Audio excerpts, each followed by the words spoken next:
నిజానికి ఈ దేశంలో ఉన్న పొలిటికల్ పార్టీస్ అన్నిటినీ డైలమాలోకి నెట్టింది నిన్న జంతర్ మంతర్ ఈవెంట్. బయటికి చెప్పడం లేదు కానీ ప్రపంచం చాలా ఆర్థిక సంక్షోభంలో ఉంది. డబ్బులు లేవు ఎవరి దగ్గర, ఆస్తులు అమ్ముకుంటున్నారు జనాలు. ఈ కండిషన్లో ఈ బొద్దింకలు ఏవైనా మార్గం చూపిస్తాయేమో అని చెప్పి యువత అటువైపు టర్న్ అయింది. దీని వెనక బీజేపీ వ్యూహం ఏమిటి అంటే ఒకటి అయి ఉండొచ్చు అనుకుంటున్నాను. యువతలో వ్యతిరేకత ఉంది అనేది వాస్తవం. పిచ్చివాళ్ల సంఖ్య పెరిగింది యువతలో. అంటే ఆస్పిరేషన్స్ ఏమో అక్కడ ఉన్నాయి, కానీ ఆచరణకి వీళ్ళు ఎక్కడ అందుబాటులో లేరు. ఇప్పుడు ఇమ్మీడియట్గా అన్ని పొలిటికల్ పార్టీస్ యాక్టివేట్ అవ్వాల్సిన అవసరం అయితే ఉంది టువర్డ్స్ బొద్దింకల పార్టీ. లేకపోతే ఇది ఒక చారిత్రక తప్పిదంగా మిగిలిపోతుంది. అంటే ఐటీ సెక్టార్లో నుంచి ఉద్యోగం పీకితే ఇమ్మీడియట్ ఉద్యోగం దొరుకుతుందనే కాన్ఫిడెన్స్ లేదు. బయటకు వస్తే వాడు అక్కడ ఉద్యోగం చేసి వీడి దగ్గర రాత్రిపూట ఇడ్లీ తింటాడా, లేకపోతే అక్కడ పీకించుకుని వచ్చి వీడి దగ్గర ఆకులు ఎత్తుతాడు. వీళ్ళు వెళ్ళటం వలన మళ్ళీ ఈ బొద్దింకలు పారిపోతాయి, వీళ్ళ మీద ఆల్రెడీ కొన్ని ఇంప్రెషన్స్ ఉన్నాయి అనే ఆర్గ్యుమెంట్ కూడా ఒకటి వచ్చింది. మార్కెట్ హిట్ కొట్టి పంపించేద్దాం అంటున్నారు కొంతమంది. ఏది అంటున్న వాళ్ళు సంఘ్ పరివారే. ఇప్పుడు దాన్ని బౌన్ చేసుకుంటున్నామనే ప్రకటన వచ్చింది సంఘ్ పరివార్ నుంచి. ఈ అవుట్ సోర్సింగ్ల పేరుతో ప్రపంచ లేబర్ని దోచుకునే ప్రయత్నం చేస్తున్నాం. ఈ చేయటం ద్వారా నేటివ్ కంట్రీ అంటే వాళ్ళ దేశంలో ఉన్న నిరుద్యోగులు పెరుగుతున్నారు.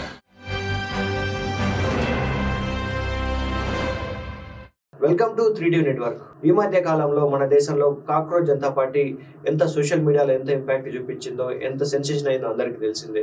2 రోజుల క్రితం జంతర్ మంతర్ దగ్గర వీళ్ళు రోడ్ ఎక్కారు. మొన్నటి వరకు సోషల్ మీడియాకి పరిమితమైన ఈ కాక్రోచ్ జనతా పార్టీ రోడ్ ఎక్కి జంతర్ మంతర్ దగ్గర ధర్నా చేశారు.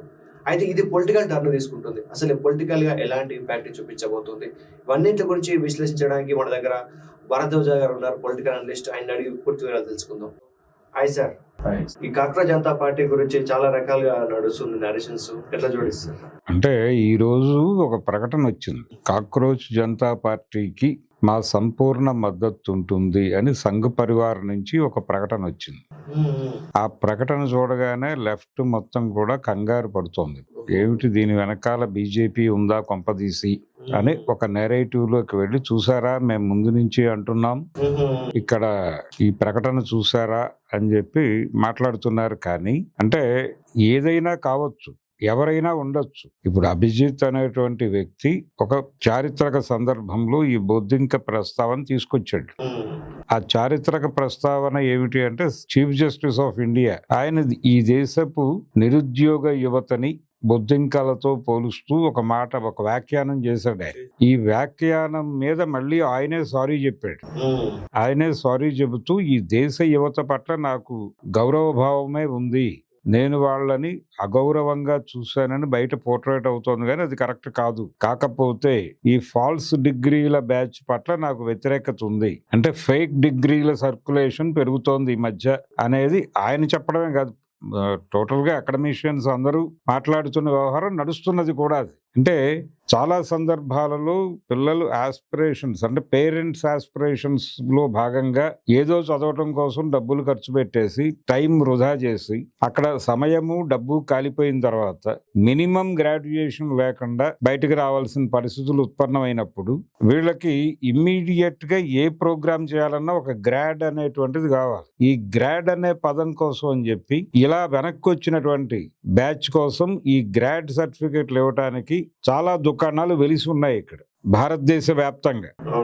ఒక తెలంగాణలోనూ, ఒక ఆంధ్రప్రదేశ్లోనూ, ఒక బీహార్లోనూ, మహారాష్ట్రలోనూ కాదు, దేశవ్యాప్తంగా ప్రతి రాజధానిలోనూ వందలాది ఇన్స్టిట్యూట్లు వెలిసి ఉన్నాయి. వాళ్ళు చాలా ఓపెన్ గా ఏ యూనివర్సిటీలో కావాలి, ఏ డిగ్రీ కావాలి అని అడుగుతున్నారు. అడిగిన తర్వాత దాని రేట్ చెప్తున్నారు, ఆ డబ్బులు కట్టేయండి సునాయాసంగా. మీరు అక్కడ డబ్బులు కట్టి కాలాన్ని కాల్చుకున్నారు. ఇక్కడ ఆ పరిస్థితి కాదు. మీరు సిన్సియర్గా డబ్బులు పే చేయండి, మేము మీకు డిగ్రీ ట్రాన్స్ఫర్ చేస్తాం అనే లెవెల్కి దుకాణాలు వచ్చేసినాయి. కాబట్టి వీళ్ళు కోరిన యూనివర్సిటీ నుంచి కోరిన డిగ్రీ ఇప్పించడానికి వాళ్ళు ఎగ్జామ్ రాస్తే ఒక రేటు, ఎగ్జామ్ కూడా వేరే వాళ్ళు వీళ్ళ పేరుతో రాస్తే ఒక రేటు దాకా ప్రైస్ లిస్ట్ వచ్చేసింది మార్కెట్లోకి. ఈ నడుస్తున్నటువంటి వ్యవహారాల మీద ఆయన మాట్లాడుతూ ఈ ఫేక్ డిగ్రీ హోల్డర్స్ వీళ్ళు కోర్టుల్లో పడి చేస్తున్న విన్యాసాలు చూసి నాకు భయం వేస్తోంది అన్నాడు. దీని గురించి ఇది మాత్రం నేను సీరియస్ గానే పట్టించుకుంటున్నాను. అది తప్ప నేను కాక్రోచ్ అనే పేరుని ఈ దేశపు యువతకి సింబలైజ్ చేస్తూ అన్నాను అంటున్నటువంటి మాటల్లో మాత్రం వాస్తవం లేదు. ఒకవేళ అలాంటి భావన కలిగి ఉంటే దాన్ని నేను విత్డ్రా చేసుకుంటున్నాను అని ఒక ఓపెన్ స్టేట్మెంట్ ఇచ్చేశాడు ఆయన. అయిపోయింది స్టోరీ. అక్కడి నుంచి పుట్టుకొచ్చింది కాక్రోచ్ జనతా పార్టీ అనే ఐడియా. ఇతను బోస్టన్ యూనివర్సిటీలో చదువుకుంటున్నటువంటి ఒక విద్యార్థి. ఇతనికి ఒక చిన్న బ్యాక్గ్రౌండ్ ఉంది, పొలిటికల్ బ్యాక్గ్రౌండ్. ఆ పొలిటికల్ బ్యాక్గ్రౌండ్ ఏంటంటే ఇతనికి ఆమ్ ఆద్మీ పార్టీ సిసోడియాతో ఒక లింక్ ఉంది. అది వాళ్ళిద్దరూ కలిసి దిగిన ఫోటోలు చాలా వైరల్ అయినాయి ఈ మధ్య కాలంలో. ఈయన వాళ్ళకి డిజిటల్ ఏరియాలో కంటెంట్ క్రియేటర్ గా పనిచేసిన చరిత్ర ఉంది. అంటే ట్రోల్ గ్యాంగ్స్ అనండి, లేకపోతే డిజిటల్ సైనికులు అనండి, ఇలా ప్రతి పార్టీకి కొన్ని వేల మంది పనిచేస్తున్నారు పెయిడే. ఈ పేమెంట్స్ కూడా రెస్పెక్టబుల్ రేంజ్ లోనే ఉన్నాయి. అంటే ఇండివిజువల్ సైనికుడు ₹1,00,000, ఒక కూటమిగా పనిచేసే వాళ్ళకి నెలకి 5 లక్షలు దగ్గర నుంచి 15 లక్షల వరకు పేమెంట్స్ ఉన్నాయి ఆ ఏరియాలో. కనుక ఈ గ్యాంగ్స్ నుంచి ప్రమోట్ అయినటువంటి కుర్రాడు ఇతను దీన్ని ఎలా నడుపుతాడు అనేటువంటి ఒక డౌట్ మొదలైంది కొంతమందిలో. కానీ అది నిజానికి ఒక సెటైర్ గా మొదలైంది. అతను మొదటి ట్వీట్ సెటైరే. పరమబద్ధకంగా అక్కడ చెత్త ఉంటే అలా ఉండి ఆ చెత్తని కన్జ్యూమ్ చేస్తూ, అంటే ఒక రకంగా పారిశుధ్య కార్మికులు లేని లోపాన్ని సవరిస్తూ ఆ చెత్తని కన్జ్యూమ్ చేస్తూ ఇంకో చోటకి తీసుకెళ్తున్నటువంటి బాధ్యత నిర్వహిస్తున్న బొద్దింకలం మేమేదో బద్ధకంగా పడున్నామని మాట్లాడకండి. మా బద్ధకంతో కూడా మేము చాలా ప్రజాసేవ చేస్తున్నాం అనేది ఎస్టాబ్లిష్ చేసే పద్ధతిలో బొద్దింకనే ఆయన ఒక సటైరికల్ టోన్ లోకి తీసుకెళ్లి అలా ట్వీట్ చేశాడు. దానికి చాలా మంది రియాక్ట్ అయ్యారు. రియాక్ట్ అయిన తర్వాత బొద్దింకల్లారా మనం అసలు ఒక గ్రూప్ గా ఏర్పడితే ఎలా ఉంటుందని ఒక పేజ్ ఓపెన్ చేశాడు. ఆ పేజీలో మీరు నమోదు అవ్వండి, ఇక్కడ బొద్దింకల్లారా నమోదు అవ్వండి అన్నాడు. ఈ నమోదవుతున్న బొద్దింకల సంఖ్య ఎక్కడ దాకా వెళ్ళిందంటే బీజేపీ హ్యాండిల్స్ ని కూడా షేక్ చేసే లెవెల్ కి అక్కడ రష్ కనిపించింది. బీజేపీని దాటారు. ట్విట్టర్ అకౌంట్లు వాళ్ళు దాటారు. ఆ లెవెల్ కి మూవ్ ఆన్ అయిపోయింది. అదంటే దీని దేశంలో ఒక అన్రెస్ట్ ఉన్నమాట వాస్తవం. పర్టికులర్ గా యూత్ సెగ్మెంట్ లో అన్రెస్ట్ ఉంది. దీనికి 100 రకాల కారణాలు ఉన్నాయి. భారతదేశంలో అమలవుతున్నటువంటి ఆర్థిక విధానాల పట్ల యువతలో వ్యతిరేకత ఉంది అనేది వాస్తవం. పిచ్చివాళ్ల సంఖ్య పెరిగింది యువతలో. అది ఏ కమ్యూనిస్ట్ పార్టీ సీరియస్ గా పట్టించుకోవట్లేదు. పిచ్చివాళ్ల సంఖ్య అంటే ఆస్పిరేషన్స్ ఏమో అక్కడ ఉన్నాయి ఆకాశంలో, కానీ ఆచరణకి వీళ్ళెక్కడ అందుబాటులో లేరు. ప్రతి ఒక్కడికి ఆస్ట్రేలియా వెళ్ళిపోవాలి, అమెరికా వెళ్ళిపోవాలి అనే కోరికే.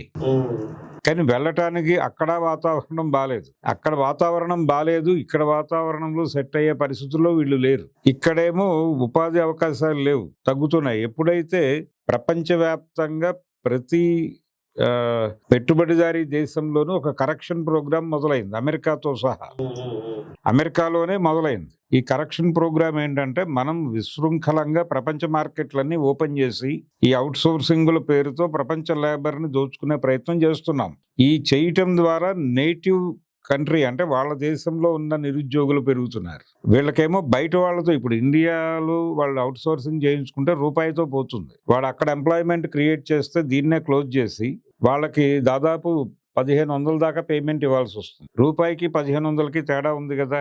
అందుకని ఈ గ్యాప్ ఉంది కాబట్టి మాకు ఇదే సుఖం, అది కాదు. అవసరమైతే వాళ్ళని కూడా ఇండియా వెళ్ళిపోయి అక్కడే పనిచేయమనండి అనేదాకా అక్కడ ఉన్నటువంటి డీప్ స్టేట్ వెళ్ళిపోయింది అమెరికాలో. కానీ పరిపాలన చేసేవాడికి అది ముళ్ళ మీద కూర్చున్నట్టే ఉంటుంది. అందుకని నేను అమెరికా నిరుద్యోగాన్ని నిర్మూలించడం కోసం, నేటివ్ అమెరికన్ ఇంట్రెస్ట్ ని ప్రొటెక్ట్ చేయడం కోసమే నేను ఎన్నికల్లో నిలబడుతున్నా అని ట్రంప్ గారు ప్రకటించి గెలిచాడు. గెలిచిన తర్వాత ఆయన కనీస బాధ్యత అది. అందుకని అవుట్ సోర్సింగ్ తగ్గించండి, అలాగే బయట నుంచి ఇండియా నుంచో మరో చోట నుంచో వచ్చే ఇంపోర్ట్స్ మీద డ్యూటీ పెంచండి, ప్రొటెక్ట్ చేయండి, లోకల్ ట్రేడ్ ప్రొటెక్షన్ ప్రోగ్రాము, ఇవన్నీ తీసుకున్నాడు ఆయన.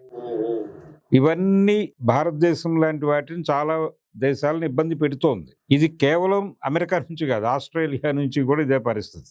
ఇప్పటికీ ఆ దేశాలకు ఎడితే తప్ప ఈవెన్ యూకే నుంచి కూడా అదే కండిషన్. కనుక ఏం చెయ్యాలి అనేది లోకల్, ఇక్కడ నిరుద్యోగం పెరగడానికి అది కారణం. అంటే ఐటీ సెక్టార్లో నుంచి ఉద్యోగం పీకితే ఇమ్మీడియట్ ఉద్యోగం దొరుకుతున్నదనే కాన్ఫిడెన్స్ లేదు. ఇప్పుడు బయటకు వస్తే వాడు ఇమ్మీడియట్ గా వాడు రోజు టిఫిన్ చేసే ఆ సైకిల్ బండి, ఇడ్లీ ఇవి ఉంటాయి అక్కడ హైటెక్ సిటీ లేకపోతే ఫైనాన్షియల్ డిస్ట్రిక్ట్ ఏరియాలో. వాడు అక్కడ ఉద్యోగం చేసి వీడి దగ్గర రాత్రిపూట ఇడ్లీ తింటాడా, లేకపోతే అక్కడ పీకించుకుని వచ్చి వీడి దగ్గర ఆకులు ఎత్తుతాడా అనే కండిషన్. అంతకు మించి ఆల్టర్నేటివ్ కనిపించడం లేదు దేశంలో. అంటే ఇది నడుస్తోంది కాబట్టి దీన్నే ఆల్టర్నేటివ్ గా చెప్తున్నారు ఇప్పటిదాకా. దీని మీద భారతదేశంలో ఒక విప్లవాన్ని తీసుకొచ్చాం, సమాచార సాంకేతిక విప్లవ రథసారథి అని బిరుదు ఒక ఆయనకు ఉంది ఇక్కడ. చంద్రబాబు నాయుడు అని ఉంటాడు ఏపీలో సీఎం గా. ఆ పెద్ద మనిషి ఈ రోజు వరకు ఒక్క మాట మాట్లాడలేదు దీని మీద. అక్కడ ఐటీ కల్పన చేస్తాడు ఆయన. వైజాగ్ లో నేను డేటా సెంటర్ తెస్తున్నాను, గూగుల్ డేటా సెంటర్ అంటాడు. ఇప్పుడు ఆ గూగుల్ డేటా సెంటర్ వైజాగ్ లో ప్రతి ఒక్కరిని వణికిస్తోంది. అంటే దానికి అంటే చాలా నీరు కావాలి, దానికి మంచి నీరు ఆ డేటా సెంటర్ మెయింటైన్ చేయడానికి. మెయింటెనెన్స్ కి వాటర్ స్కేర్సిటీ వచ్చి వైజాగ్ మొత్తం నాశనం అయిపోతుందేమో అనే భయం మొదలైంది. ఏం చెయ్యాలి, దానికి ఉన్నటువంటి వాటర్ సోర్స్ తక్కువ, వాళ్ళకి తాగునీరే కష్టం. గోస్తని నది నుంచి ఏదో నీళ్లు వస్తే బతుకుతున్నారు వాళ్ళు. ఇప్పుడు అది మొత్తం అటు వాడేస్తే వీళ్ళేం పెక్కాలి అనేది గొడవ. సో ఇంత గందరగోళం ఉన్నాయి. నోరు విప్పి మాట్లాడు చంద్రబాబు గారు. హైదరాబాద్ మొత్తం ఐటీ హబ్ గా క్రియేట్ చేశానని చెప్తున్నాడు. ఇక్కడ నుంచినేమో విపరీతంగా గోల్డెన్ షేక్ హ్యాండ్ల పేరుతో బయటకు తోస్తున్నారు జనాల్ని. అమెరికా నుంచి విమానాలు ఎక్కించి పంపించేస్తున్నాడు ఆయన.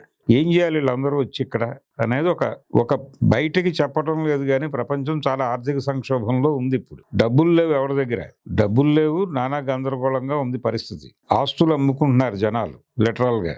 ఈ కండిషన్ లో ఈ బొద్దింకలు ఏవైనా మార్గం చూపిస్తాయేమో అని చెప్పి యువత అటువైపు టర్న్ అయింది. ఈ టర్న్ అయిన యువతని వాళ్ళు ఎక్కడ కనెక్ట్ చేసుకున్నారు?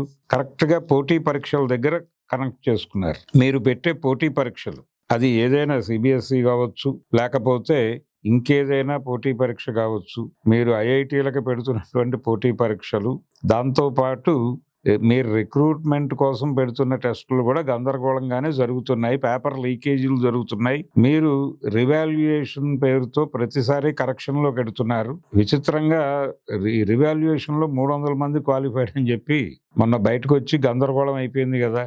ఇలాంటివన్నీ స్టూడెంట్స్ మీద విపరీతంగా ప్రెజర్ బిల్డ్ చేస్తున్నాయి. చచ్చిపోతున్నారు చాలా మంది ఆత్మహత్యలు చేసుకుని. ఒక రిజల్ట్ లో వాడి పేరు ఉండదు, రివ్యూ రిజల్ట్ లో వీడి పేరు ఉంటుందో ఉండదో గ్యారంటీ లేదు. దీని మీద చాలా ఎక్స్పెక్టేషన్స్ తో ఎగ్జామ్ రాసి ఉంటాడు. వీడు ఆ క్రైసిస్ లోకి వెళ్ళిపోయి ఆత్మహత్య తప్ప ఇంకో ఆప్షన్ లేదు అనుకుంటున్నాడు. ఈ పరిస్థితి క్రియేట్ చేసిన దానికి ఎవరు జవాబుదారీ తీసుకోవాలి? ధర్మేంద్ర ప్రధాన్ ఒక్కడే కాదు టార్గెట్. ధర్మేంద్ర ప్రధాన్ అనేవాడిని నడిపిస్తున్నటువంటి ప్రధానమంత్రి గారు ఉన్నాడు కదా, వారు కదా జవాబుదారీ తీసుకోవాల్సింది. వారు మాట్లాడరు ఏంటి అనేది వీళ్ళ గొడవ.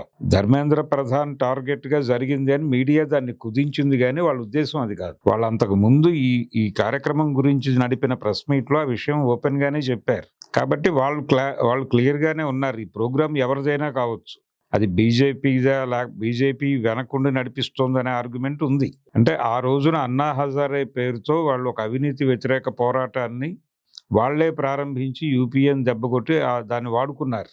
అంటే బయట దేశాల్లో ఉన్న నల్లధనాన్ని దేశంలోకి తీసుకొచ్చేస్తే గంటలో ఇండియా మారిపోతుంది అనే ఒక నేరేటివ్ని కల్పించారు. మేము తీసుకొస్తామని చెప్పారు. నల్ల కుబేరులను పెద్ద లిస్టు పెట్టారు. మేము అధికారంలోకి వస్తే ఫస్ట్ ప్రయారిటీ ఈ డబ్బులు తీసుకురావటమే, అప్పుడు ఈ దేశంలో ధరలు దారుణంగా పడిపోతాయి అని చెప్పేసి మీకు లీటర్ పెట్రోల్ 5 రూపాయలకే వచ్చేస్తుంది. ఇలాంటి కల్పనలు చాలా మీమ్స్ చూసాం మనం. అలాగే నోట్ల రద్దప్పుడు కూడా అయిపోయింది, నల్ల కుబేరుల పని అవుట్, ఇక పెట్రోల్ ధర రూపాయే అన్న లెవెల్లో మీమ్స్ చూసాం మనం. కానీ ఏది జరగల, ఉరికినే హడావిడి ఆ టైంకి. కాబట్టి ఇలాంటి హడావిడి, ఈ స్పెక్యులేషన్స్, ఊహాగానాల మధ్య బతకడానికి వాళ్ళు సిద్ధంగా లేరు. అందుకని ఒక రివోల్ట్ ఏదో ఇక్కడ కనిపించింది వాళ్ళకి బొద్దింకల రూపంలో. కనిపించి కొంచెం సీరియస్ గానే పట్టించుకుందామని కదిలారు. లెఫ్ట్ తాలూకా స్టూడెంట్ ఆర్గనైజేషన్స్ అన్ని బలంగా మొన్న కనిపించినాయి అక్కడ. కానీ పార్టీ నాయకులు ఎవరు కనిపించలేదు, ఇంక్లూడింగ్ కాంగ్రెస్ భయంగా చూస్తోంది అటువైపు. అంటే ఇది బీజేపీ ఆడుతున్న క్రీడ, దీంతో ట్రావెల్ అయితే మంచిదా లేకపోతే మంచిదా అనేటువంటి ఒక డోలాయమానంలో ఉన్నారు. అదేమీ పట్టించుకోకుండా అక్కడికి వచ్చిన జనాన్ని చూడండి, మీరు నాయకత్వాన్ని చూడకండి. అభిజిత్ అనేవాడిని చూడకండి, అతను ఇచ్చిన పిలుపుకి రోడ్డు మీదకి వచ్చిన జనాల్ని చూడండి. చూసి అక్కడికి వెళ్ళి మీరు ఆ వేదికను తీసుకుని మాట్లాడండి. మీరు ఇస్తున్న ప్రోగ్రాంతో అభిజిత్ మూవ్ కాని పక్షంలో జనం మీతో ట్రావెల్ అవుతారు. మీకు ఒక కనెక్టివిటీ దొరుకుతుంది అక్కడ, లెఫ్ట్ పార్టీలు కానీ కాంగ్రెస్ కానీ. ఈ అభిప్రాయంతోనే లెఫ్ట్ స్టూడెంట్ ఆర్గనైజేషన్స్ అన్ని వెళ్ళి అక్కడ నిలబడ్డాయి. అయితే వీళ్ళు వెళ్ళటం వలన మళ్ళీ ఈ బొద్దింకలు పారిపోతాయి, వీళ్ళ మీద ఆల్రెడీ కొన్ని ఇంప్రెషన్స్ ఉన్నాయి అనే ఆర్గ్యుమెంట్ కూడా ఒకటి వచ్చింది మార్కెట్లో. అందులో కూడా వాస్తవం ఉంది, కొంత ఆశ ఉంది, కొంత నిరాశ ఉంది బొద్దింకల మీద. ఈ ఆశని నిలబెట్టుకోవడానికి ఏం చేయగలం అనే కోణంలో వెళ్ళాలి తప్ప దాన్ని పూర్తిగా నిరాశాజనకంగా కొట్టేసి హిట్ కొట్టి పంపించేద్దాం అంటున్నారు కొంతమంది. ఏది అంటున్న వాళ్ళు సంఘ్ పరివారే. ఇప్పుడు దాన్ని ఓన్ చేసుకుంటున్నాం అనే ప్రకటన వచ్చింది సంఘ్ పరివార్ నుంచి. సో ఒక కన్ఫ్యూజ్ క్రియేట్ చేయడం ద్వారా న్యూట్రలైజ్ చేద్దాం, బొద్దింకల ప్రభావం పడిన వాళ్ళని న్యూట్రలైజ్ చేద్దాం అనే ఆలోచన కనిపిస్తోంది. దీనికి అందరూ వంతపాడుతున్నారు వేరు కోణాల్లో నుంచి. ఇది పక్కన పెట్టి ప్రధాన బొద్దింకను వదిలేసి అక్కడికి వచ్చిన బొద్దింకల గొడవ ఏమిటో చూడండి. అంటే ఆ రోజున వాళ్ళు పేజ్ క్రియేట్ చేయగానే అక్కడ వాలిపోయిన బొద్దింకల గురించి మాట్లాడండి, వాళ్ళ ఆకాంక్షల గురించి మాట్లాడండి. దీన్ని అందుకు సీరియస్ గా పట్టించుకోండి, అంతే తప్ప మాకేం సంబంధం, దీని వెనక ఎవరున్నారు, బీజేపీ ఉందా లేకపోతే ఇంకొకడు ఉన్నాడా, అది అనవసరం. ఇప్పుడు ఆమ్ ఆద్మీ పార్టీకి ఇతను డిజిటల్ సర్వరు, ఆ విషయం ప్రపంచానికి తెలుసు ఓపెన్ గానే. ఆమ్ ఆద్మీని బ్యాక్ నుంచి బీజేపీ డ్రైవ్ చేయొచ్చు, నిజమే, ఏదైనా కావచ్చు, దాని గొడవ మీకు ఎందుకు, అతన్ని వదిలిపెట్టేయండి. అతన్ని వదిలిపెట్టేసి ముందు ఈ బొద్దింకలను, వచ్చిన బొద్దింకల గొడవ ఏంటో చూడండి, ఆ బొద్దింకల్ని కాంటాక్ట్ అవ్వండి, మీరు మాట్లాడండి, వాళ్ళ సమస్యలు తెలుసుకొని దాని మీద ఫైట్ చేసే దమ్ము ధైర్యం మీకుంటే ఓపెన్ అవ్వండి, లేదంటే పారిపోండి. వాళ్లే ఆల్టర్నేటివ్ చూసుకుంటారు. నిజానికి ఈ దేశంలో ఉన్న పొలిటికల్ పార్టీస్ అన్నిటినీ డైలమాలోకి నెట్టింది నిన్న జంతర్ మంతర్ ఈవెంట్. అందుకని ఈ డైలమా నుంచి బయటకు రావాలి ముందేళ్ళు. ఈ పొలిటికల్ డైలమా నుంచి బయటకు వచ్చి దీన్ని ఎలా ట్యాకిల్ చేయాలి అనే దాని మీద శ్రద్ధ పెడితే పని అవుతుంది తప్ప ఇలా క్రైసిస్తో కంగారుగా చూస్తే మాత్రం ఏ పని జరగదు. దీన్ని లీడ్ తీసుకుని ఆయన బొద్దింకల్ని మరింత దూరం పట్టుకెళ్తాడు. అంటే దీని వెనక బీజేపీ వ్యూహం ఏమిటి అంటే ఒకటి అయి ఉండొచ్చు అనుకుంటున్నాను నేను. ఇన్ కేస్ బీజేపీకి ఇంట్రెస్ట్ ఉంటే దీనిలో ఈ దేశంలో అన్రెస్ట్ ఉన్నటువంటి యూత్ మొత్తాన్ని బొద్దింకల కాంపౌండ్ లోకి లాక్కొచ్చి దాన్ని ఒక పాకెట్ గాను తయారు చేసి దాన్ని పక్కన పెట్టేస్తే సగం ఈ దేశంలో ఉన్న లెఫ్ట్ తదితర పార్టీల తాలూకా బలం, ఇన్ఫ్లుయెన్స్ వీళ్ళ కంట్రోల్లో ఉంటుంది, ఈ పాకెట్ కంట్రోల్లో ఉంటుంది. మిగిలిన ఏరియా రెస్ట్ ఆఫ్ వ్యవహారం మనం చూసుకోవచ్చు అనే ఉద్దేశంతో కూడా దీని వెనకాల నిలబడి ఉండొచ్చు. కానీ ఆ వ్యూహాన్ని బద్దలు కొట్టాలంటే మీరు దానిలో వేలు పెట్టాలి. దానిలో వేలు పెట్టి వాళ్ళతో ఇంటరాక్షన్ లోకి వెడితే తప్ప మీరు సాధ్యం కాదు. మీకు వెళ్ళాలి. మీరు అనుమానంతో దూరంగా నిలబడితే మీరే నష్టపోతారు. అందుకని ఇప్పుడు ఇమ్మీడియట్ గా అన్ని పొలిటికల్ పార్టీస్ యాక్టివేట్ అవ్వాల్సిన అవసరం అయితే ఉంది టువర్డ్స్ బొద్దింకల పార్టీ. లేకపోతే ఇది ఒక చారిత్రక తప్పిదంగా మిగిలిపోతుంది. అది బొద్దింకల జంతర్ మంతర్ ప్రోగ్రాం దేశం ముందు పెట్టినటువంటి ప్రశ్న. ఇది కొంచెం భయం, కొంచెం ఆశ ఉన్నాయి. ఆ కొంచెం ఆశ వైపే కదలండి, నిరాశ వైపు ఎందుకు వెళ్ళాలి? ఆప్టిమిస్టిక్ గానే వెళ్ళండి. ఎట్లా ఉంటుంది సార్ ముందు బొద్దింకల పార్టీ చూడాలి. ఆయన నెమ్మదిగా మాట్లాడుతున్నాడు కదా మూమెంట్. ఆయన అంటే లీగల్ ఫ్రేమ్ వర్క్ లోనే మేము పనిచేస్తామని చెప్తున్నాడు ఆయన. ఆ లీగల్ ఫ్రేమ్ వర్క్ లోనే పనిచేస్తాను అని దేవ్జీ కూడా చెప్పాడు. మరి దేవ్జీ అక్కడికి వెళ్ళాలి కదా, ఎందుకు వెళ్ళలేదు? అందుకని ఒక అగాధం ఏదో ఉంది సైకలాజికల్ గా. అంటే కొత్త ఉద్యమాలని ఎలా రిసీవ్ చేసుకోవాలి అనే దానిలో పర్సనల్ డైలమాలు వస్తున్నాయి, పర్సనల్ ఈగోస్ వస్తున్నాయి. దీన్ని పక్కన పెట్టగలిగితేనే ముందుకెళ్తారు ఎవరైనా. అతను ఎందుకు పెట్టాడనే ఊహే తీసేయాలి. ఎందుకు వచ్చింది ఐడియా, ఎవరు ఫ్లోట్ చేస్తున్నారు, ఎవరున్నారు దీని వెనకాల, ఇవన్నీ పక్కన పెట్టి రోడ్డు మీదకి వచ్చిన వాడు పట్టుకోవడం మాత్రమే నీ ప్రోగ్రామ్. వాళ్ళతో కలిసి ట్రావెల్ చేయాలి, ఏదైనా కావచ్చు. అతను ఎటైనా డ్రైవ్ చేయొచ్చు, మీ ప్రెజెన్స్ ఉండాలి అక్కడ. మీ ప్రెజెన్స్ లేకుండా మాట్లాడటం తప్పు. నిజానికి ప్రియాంక వెళ్ళి మాట్లాడుంటే చాలా ఇంపాక్ట్ ఉండేది ఈరోజు పొలిటికల్ గా. వాళ్ళు అది కోల్పోయారు. ఇప్పుడు లెఫ్ట్ పార్టీల స్టూడెంట్ లీడర్స్ అందరూ ఉన్నారు. అది పార్టీ నుంచి అధికారిక ప్రకటనగా వచ్చి మూవ్ ఆన్ అయితే దాని లెక్క వేరుగా ఉండేది. అందుకని దాని మీద దూరం అంటే దాని దగ్గరికి వచ్చే శక్తుల్ని వెనక్కి నెట్టడానికి కూడా ఒక ప్రోగ్రాం మొదలైంది. అందులో భాగమే సంఘ్ పరివార్ ఓన్ చేసుకోవటము. దాంతో పాటు మీరందరూ ఆల్రెడీ ఓపెన్ అయిపోయారు ప్రపంచానికి, మీరు వస్తే ఇక్కడ ఉన్నటువంటి బొద్దింకలు పారిపోతాయి, మీరు రామాకండి అని లెఫ్ట్ పార్టీలకి కాషన్ నోటీసులు ఇస్తూ కొంతమంది పోస్టులు పెడుతున్నారు సోషల్ మీడియాలో. అది కూడా అదే ప్రోగ్రాం, వీళ్ళని దూరం కట్టడం. అంటే వీళ్ళందరూ కూడా దాన్ని ఒక పాకెట్ గాను ప్యాకెట్ గాను క్రియేట్ చేసి సంఘ్ పరివార్ చేతుల్లో పెట్టేసే ప్రయత్నాలు హిడెన్ గా జరుగుతున్నాయి. అందుకని అప్రమత్తంగా ఉండాలి, బొద్దింకలతో కాంటాక్ట్ కోసం ట్రై చేయాలి. నేపాల్లో చూసుకుంటే, బంగ్లాదేశ్ లో కానీ అంతా ఒక జంజి యువత అనేది వాళ్ళకే ఫ్రస్ట్రేషన్ తోనే బయటకు వచ్చారు. అసలు ఇక్కడ మొత్తం పొలిటికల్ టర్న్ తీసుకుంటున్నట్టు అనిపిస్తుంది మనది. అంటే పొలిటికల్ డిస్కషన్ జరుగుతోంది ఇక్కడ. ఈ డిస్కషన్ కి కారణం వాళ్ళని ఓన్ చేసుకోవాలా వద్దా అనే డైలమా. ఈ డైలమా నుంచి వీళ్ళు బయటకు వస్తారో రారో సంబంధం లేదు, కానీ కనీసం కొన్ని ఎలిమెంట్స్ అయినా వాళ్ళతో డైలాగ్ లోకి వెళ్ళగలిగితే అది దాన్ని జంజీ మూమెంట్ కింద మార్చడం పెద్ద కష్టమేం కాదు. రెండోది, తను ఈ రోజు వెళ్ళిపోతున్నారు నేను అనేదో చెప్పాడు. నేను నా పని నేను చేసుకుంటాను, మీ పని మీరు చేసుకోండి అన్న టోన్లోకి వచ్చాడు. ఇది ఎక్కడి దాకైనా వెళ్ళొచ్చు. అంటే ఈ సందర్భంగా కొండపల్లి సీతారామయ్య గారు 1970 ప్రాంతాల్లో ఒక మాట చెప్పాడు. ఆయన ఏమనేవాడంటే, ఎవరు పిలుపునిచ్చినా, కాంగ్రెస్ పార్టీ పిలుపునిచ్చిందా లేకపోతే ఇంకొక పార్టీ పిలుపునిచ్చిందా అనేది పట్టించుకోకండి. ఎవరు పిలుపునిచ్చినా జనం రోడ్డు మీదకి వచ్చినప్పుడు మీరు ఉండండి అక్కడ. ఆ జనంతో మాట్లాడండి, ఆ సమస్య తెలుసుకోండి. ఆ నాయకుడు ఎవరైనా కావచ్చు, వాడు ప్రోగ్రెసివ్ కాదా అనే మీమాంస పెట్టుకోకండి. వాళ్ళ పిలుపుల మేరకు మీరు కూడా ట్రావెల్ అవ్వండి. వాడు ధర్నా చేద్దామంటే ధర్నాయే చేయండి, ఊరేగింపు అంటే ఊరేగింపే చేయండి, వాడు ఏది చెప్తే అది చేయండి. కానీ వాడు ఎక్కడో చోట నీరు గార్చే ప్రయత్నం చేస్తే ఈ ప్రయత్నం జరగచ్చు అని మీరు వీళ్ళతో ట్రావెల్ అవుతూ వీళ్ళని ఎడ్యుకేట్ చేస్తూ ఉండండి. మీరు కలిసే ప్రయాణం చేద్దాం, ఎక్కడైనా వీరు ఫుల్ స్టాప్ పెట్టే ప్రయత్నం చేస్తే మనం ముందుకెళ్దాం అని చెప్పి ఒక డైలాగ్లో ఉండండి.